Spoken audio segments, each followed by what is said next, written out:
tempat duduknya. Ya, yang belum rapi pakaiannya dirapikan dulu, yang masukkan ke dalam. Oke, yang pakai jas dirapikan dulu jasnya. Sebelum memulai pembelajaran, dipimpin doa dulu oleh KM.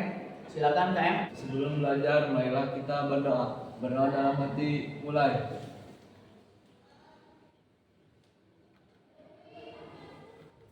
Selesai. Alhamdulillah. Ya. Mudah-mudahan sudah berdoa, kalian diberikan kelancaran dalam hal melaksanakan kegiatan belajar mengajar dan selalu ada dalam lindungan Allah Subhanahu wa taala. Amin ya Allah ya rabbal alamin. Selanjutnya Bapak mau mengecek dulu kehadiran. Semuanya hadir? Alhamdulillah semuanya hadir. Ya, mudah-mudahan kalian selalu ada dalam kesehatan. Ya, untuk materi hari ini ya kita akan melaksanakan tentang proyek ya P5 dengan tema gaya hidup berkelanjutan. Ya, untuk lebih lanjutnya kita lihat PPT ya atau PowerPoint yang sudah Bapak sediakan. Nanti akan ditampilkan di layar. Untuk materi hari ini kita akan membahas tentang gaya hidup berkelanjutan. Sebelumnya kalian telah mempelajari tentang P5 itu tentang apa? Temanya apa? Kearifan lokal ya. Nah, jadi untuk semester ini ya di kelas 11 kita akan melaksanakan proyek ya dengan tema gaya hidup berkelanjutan. Apa itu gaya hidup berkelanjutan? Ada yang tahu gaya hidup berkelanjutan? Saya, Pak. Ya, silakan. Bersikap dan berperilaku ramah lingkungan. Iya, betul. Nah, jadi untuk proyek kali ini ya diharapkan peserta didik mempunyai kesadaran dan tanggung jawab mengenai sampah atau limbah yang ada di lingkungan. Jadi kita di proyek gaya hidup berkelanjutan ini fokus kepada limbah yang ada di lingkungan, baik itu limbah rumah tangga ataupun limbah industri. Ya. Jadi setelah kita ya mempunyai kesadaran dan tanggung jawab mengenai limbah ini, diharapkan ya kalian menghasilkan karya inovatif. Ya, karya inovatif dalam bentuk mungkin apa? Nanti kamu pilih ya judul dalam gaya hidup berkelanjutan itu kamu mau pilih judul apa setiap kelompok. Ya, yang penting ya setiap kelompok mempunyai ide ya gagasan ya tentang judul yang akan diambil, mau itu dari limbah rumah tangga ataupun dari limbah industri. Paham? Nah, jadi gaya hidup berkelanjutan ini adalah cara hidup yang mengedepankan pada kesadaran dan pandangan jangka panjang dan akan terasa dampaknya terhadap kelangsungan hidup ya, baik itu di dunia dan di lingkungan sekitar. Nah, ada juga yang memberikan ya pengertian bahwa gaya hidup berkelanjutan adalah membangun kesadaran untuk bersikap dan berperilaku ramah lingkungan ya. Jadi dapat mempelajari potensi krisis berkelanjutan yang ada di lingkungan. Karena persoalan limbah ya atau sampah di lingkungan kita ini kan semakin menjadi persoalan yang lebih kompleks ya. Setiap rumah ya pasti mempunyai sampah. Ya. Kalau kita tidak mempunyai solusi ya untuk untuk menyelesaikan persoalan sampah itu, mungkin sampah akan menjadi sebuah penyakit ya, penyakit yang luar biasa, baik ini di lingkungan kita ataupun di seluruh Indonesia. Maka dari itu mudah-mudahan dengan adanya proyek P5 dengan gaya hidup berkelanjutan itu, setiap siswa atau generasi muda ini ya, dapat memanfaatkan limbah yang ada di lingkungan sekitar dengan akan menghasilkan hasil karya yang inovatif dan bernilai ekonomi. Ada sejumlah tahapan atau alur yang mendasari gaya hidup berkelanjutan. Yang pertama adalah tahap pengenalan. ini ya. Jadi pada tahap ini kalian mengenali dan membangun kesadaran mengenai tema yang akan kita pelajari hari ini. Ya, jadi di sini kamu menggali lebih dalam pentingnya partisipasi ya pada setiap individu dan kelompok ini. Kita akan mengidentifikasi masalah lingkungan, baik itu di lingkungan rumah ataupun di lingkungan sekolah. Ya, terutama masalah tentang sampah. Ya, kita pengenalan dulu. Yang kedua, ya, yaitu tahap konseptual. Nah, di tahap konseptual ini kalian menggali permasalahan di lingkungan sekitar yang terkait dengan topik pembahasan ini. Ya, jadi kamu melakukan riset, ya, penelitian terhadap masalah lingkungan, baik di lingkungan sekolah ataupun di lingkungan kelas. Di kelas banyak kan, hampir setiap hari itu sampah dari bekas jajan kalian itu menumpuk kan. Nah itu, jadi harus ada solusinya. Dan kemudian tahap aksi. Setelah merumuskan peran yang dapat dilakukan ini, ya, melalui aksi nyata, nanti kamu menyusun laporan, ya, setiap kelompok. Setelah menyusun laporan, kemudian kalian akan melaksanakan sebuah aksi nyata. Nah, jadi setiap kelompok nanti setelah observasi, wawancara, kemudian ya kamu sesudah menentukan judul, nah kalian barulah ya memulai membuat karya inovatif dari limbah tersebut, gitu ya. Kemudian yang selanjutnya ada refleksi. Nah ini ya, kalau refleksi ini adalah tahapan untuk proses ya melakukan evaluasi dan refleksi. Ya ini ya, jadi ketika proyek kita sedang dilaksanakan, ya kita evaluasi ini setiap kelompok, ya apa yang kurang, gitu kan? Ya apa yang masih kurang nih? Coba di hal yang mana, gitu kan? Nah gitu kan? Gunanya refleksi. Terus yang terakhir ada tindak lanjut. Nah ini, jadi tindak lanjut dari proyek ini nanti untuk kedepannya kita akan melakukan penerapan dalam kehidupan sehari-hari, terutama di lingkungan masyarakat. Ya, kita mengajak masyarakat untuk senantiasa ya memanfaatkan limbah atau sampah yang ada di lingkungan masyarakat. Ya, daripada berserakan di mana-mana, alangkah indahnya, alangkah baiknya ya ketika sampah atau limbah yang tidak bermanfaat itu menjadi barang yang bermanfaat dan bernilai ekonomi tinggi. Nah, itu ya.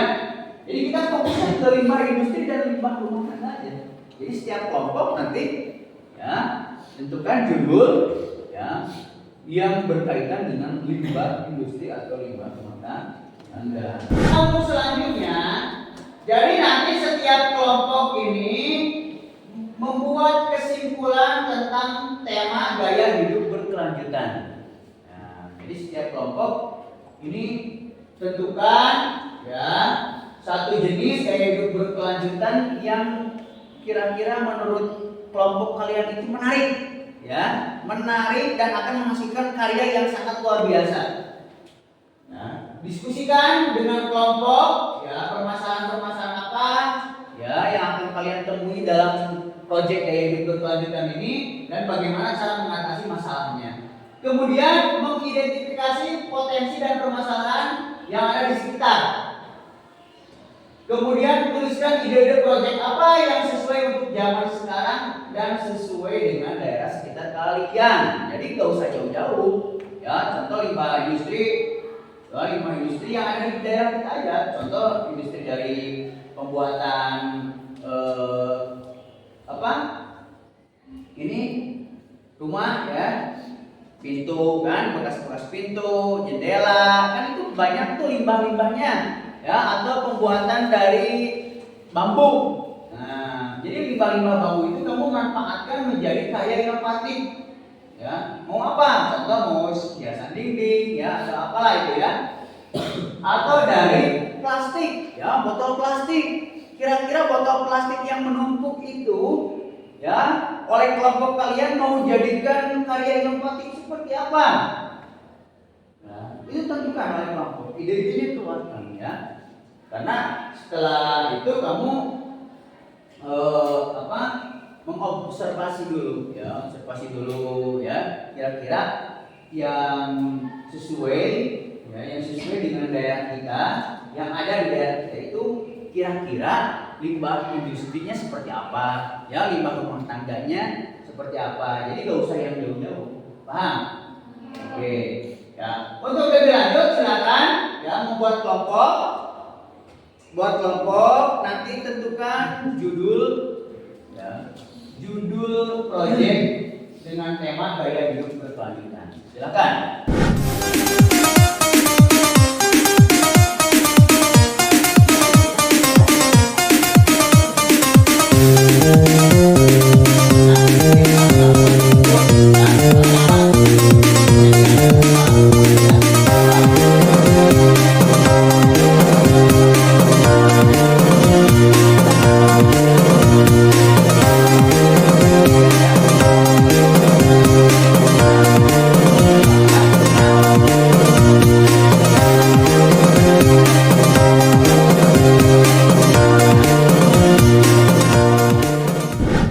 Silakan untuk kelompok 1. Judulnya apa?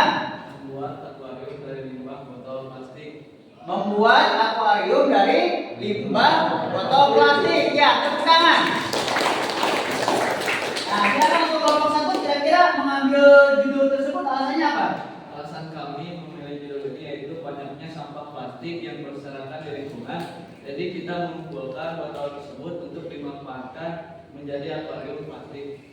Oke, iya, bagus. Tepuk tangan dulu ya. Selanjutnya untuk kelompok 2, sudah dapat judulnya? Ya, silakan. Kelompok kami membuat judul yaitu pengolahan sampah plastik menjadi BBM. Luar biasa, tepuk tangan ya. Jadi kelompok 2 ini mengolah plastik ini menjadi bahan bakar minyak. Nah, alasannya apa? Karena banyaknya sampah plastik yang berserakan atau menumpuk, akhirnya kami mencari suatu solusi bagaimana sampah tersebut dapat berguna bagi kehidupan manusia. Iya. Karena takutnya karena semakin sampah menumpuk maka penyakit juga akan semakin bertambah. Iya, luar biasa ya. Kita lanjut kelompok 3. Kelompok kami punya judul membuat kerajinan dari limbah industri kain bekas. Oke, tepuk tangan. Ya, jadi memanfaatkan kain bekas menjadi apa tuh? Tas ya. Iya, benar bisa. Iya, hebat. Yang terakhir kelompok 4, silakan kelompok 4. Pengolahan limbah bambu menjadi hiasan rumah. Pengolahan limbah bambu menjadi hiasan dinding ya. Oke, tepuk tangan. Alasannya apa tuh? Karena limbah bambu bekas pembuatan rumah yang dibuang begitu saja, padahal bambu kalau diolah dengan baik akan bernilai ekonomi yang Iya benar. Ya karena di lingkungan kita limbah bambu itu berserakan, ya, jadi tidak bisa dimanfaatkan tuh. Maka dari itu silakan kelompok kalian buat aksi nyata dari limbah bambu tersebut menjadi karya inovatif. Ya salah satunya adalah hiasan dinding. Oke, tepuk tangan untuk kalian semuanya. Ya. Jadi nanti untuk selanjutnya silakan kamu mau setelah observasi ya lakukan wawancara. Kemudian kamu bisa memulai membuat proyek ini di rumah. Ya, silakan. Ya. Semoga proyek gaya hidup berkelanjutan ini dengan tema memanfaatkan limbah industri dan limbah rumah tangga ini bisa berjalan dengan lancar. Amin ya Allah ya Rabbal alamin. Ya, alhamdulillah ya untuk pembahasan proyek gaya hidup berkelanjutan ini dengan tema mengolah limbah industri dan limbah rumah tangga menjadi sebuah karya inovatif sudah selesai. Untuk selanjutnya silakan setiap kelompok untuk bekerja sama dengan baik supaya bisa menghasilkan ya produk. Nah ini ya, jadi jangan lupa nanti setiap kelompok untuk mendokumentasikan dari proses awal sampai akhir. Ya, mudah-mudahan ya proyek kali ini diberikan kelancaran, kemudahan ya. Sebelum menutup pembelajaran, silakan dipimpin dulu oleh KM untuk berdoa. Sebelum istirahat, marilah kita berdoa. Berdoa dalam hati, mulai.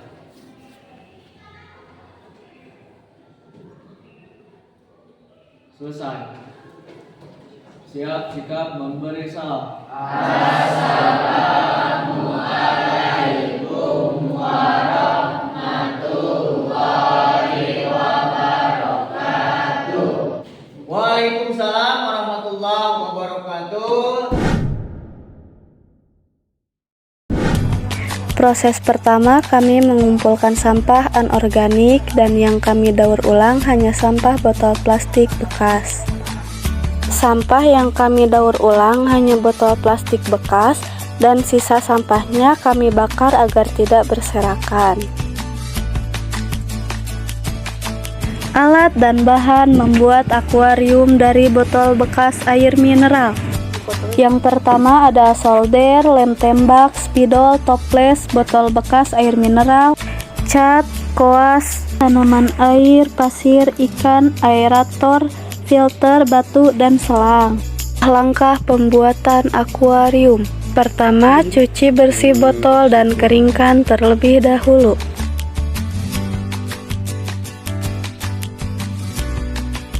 Kedua, potonglah botol dan toples sesuai dengan ukuran yang dibutuhkan. Jadi teman-teman, pada saat pemotongan kita harus berhati-hati ya, karena solder itu panas, tapi tidak sepanas melihat mantan sudah punya yang baru. Oke, kita lanjut aja ke video selanjutnya. Jangan salpok sama kata-kata yang tadi ya. Di sini kami memotong beberapa botol dengan ukuran yang berbeda-beda. Ada yang botol yang besar, yang sedang, dan yang kecil. Dan juga kita memotong toples untuk bagian bawahnya. Yang ketiga, rangkailah botol dan menempelkannya dengan lem. Tunggu sampai bau lem menghilang. Nah, di proses ini kita harus memperhatikan ketebalan lemnya agar tidak bocor ya. Kemudian cat bagian yang sudah dilem dan tunggu sampai kering. Lalu lubangi toples bagian atas agar bisa memasukkan air, filter, dan lain-lainnya. Lalu dalam proses ini kita melubangi di atas toples agar memudahkan kita memasukkan air, filter, pasir, batu, ikan, tanaman, dan lain-lainnya. Selanjutnya masukkan air terlebih dahulu. Isi hingga akuarium penuh dengan air yang mengalir. Kemudian masukkan pasir lalu tata dengan rapi. Masukkan batu lalu tata batu dengan rapi. Lalu masukkan tanaman, atur posisinya sama. Kemudian masukkan filter. Filter memiliki fungsi untuk menyaring kotoran yang ada di dalam akuarium sehingga kondisi air tetap bersih. Dan terakhir, masukkan ikan hias. Kami memilih ikan hias komet karena dia bertahan hidup lebih lama dibandingkan dengan ikan hias yang lainnya. Dan ini hasil karya dari kelompok